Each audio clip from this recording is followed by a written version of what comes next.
Hi everybody, in this short video I'm going to give you a quick tour of the Gloucester Campus menu template. When you get your courses, when we put them all in the system for the Gloucester Campus, they are naked. It is up to you to decide what you want to put in them. So what you can do is copy over content from a previous semester.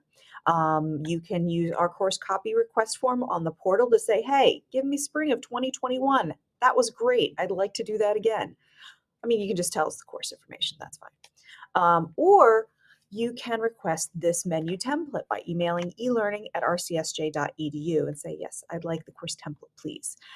This gives you a jump start on how to organize your course.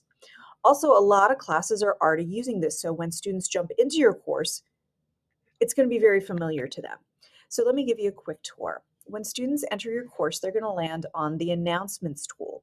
And the announcements tool, if you're not familiar, it's one of our most popular.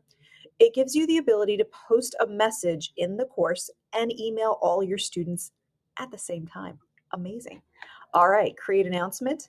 Just like an email, give it a subject line, give it a message. You can restrict its availability. So let's say you only want this message during the lesson that it applies to. You can do that, put the dates on it. But also this one's really important. Send a copy of this announcement out immediately. So when you're ready for your students to send it, read it and send it, click that selection and hit submit. So this way your students get it posted and it's the first thing they see when they come into the class. And then also they will see it in their RCSJ email accounts. We also have a content area for their syllabus. So you can use build content item, you can attach a file, or if you use OneDrive, you can use the web link tool to just link to your syllabus. Some people will revise this, so you can click this and rename, and this will allow you to say it's something like syllabus plus orientation or syllabus plus start here. So a lot of people will put some of their class orientation materials in this syllabus tab as well. So you can do things like your welcome video, you can do things like an outline, a course outline, or maybe just some of the tools or technology or campus resources students may need like continually throughout the course. I've even seen people put, of course, the syllabus quiz there as well. Next is our learning modules, and this is kind of where all the magic happens. This is where your lessons go. We call them learning modules as kind of a general term. I've seen people use unit, seen people use chapter, but the idea of module is it's kind of a catch-all thing. So if you organize your class by chapter or by week, most people do week, but some topics doesn't always fit that mold. So we give you a little flexibility with this module idea. The goal is to put everything that a student needs for a certain topic or a certain time period, like a weekly lesson, in a module folder so they're not going all over the place. So everything they need is kind of centralized. You can edit each of these folders to rename them. If you are teaching a 10-week, 5-week, 7-week, 3-week, we've got a lot of classes. You can delete the extra folders. And even if you make the request and say, hey, I'm only teaching a 7-week course, we'll remove the extra folders for you as well and save you some time. So once you click into each of these folders, we give you a module overview template if you'd like to use it. If you don't use it or have your own system, you may delete this.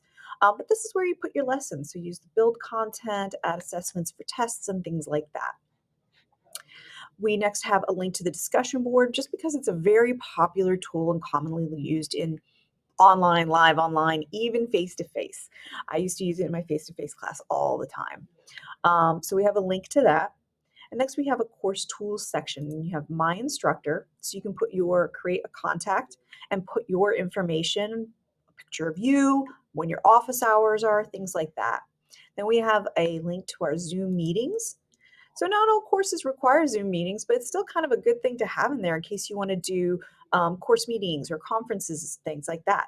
So you can schedule a meeting in here in your course, and it'll be available to your students. So, if you have a particular meeting where you're going over some extra stuff before the big exam, you can say, hey, just go ahead and click that Zoom meetings link tab and you'll see it. So no need to send out links or anything like that. And if you're teaching live online, this is where you want to schedule your live online session. All right, so next we have course messages. Course messages are a little tiny email system that are only in your class. You will get alerts and you'll be able to check your course messages on the navigation page, the homepage dashboard for Blackboard. But this is a good tool to use to keep all the communications from students in one centralized location again. Also, if your email gets overwhelmed like mine does sometimes, it's nice to have everything for one particular class a little more focused.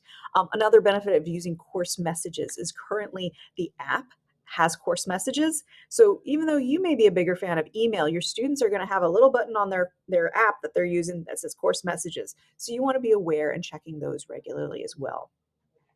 Next, we have some student resources. So we have a tab for My Grades. This is where they can check their grades regularly.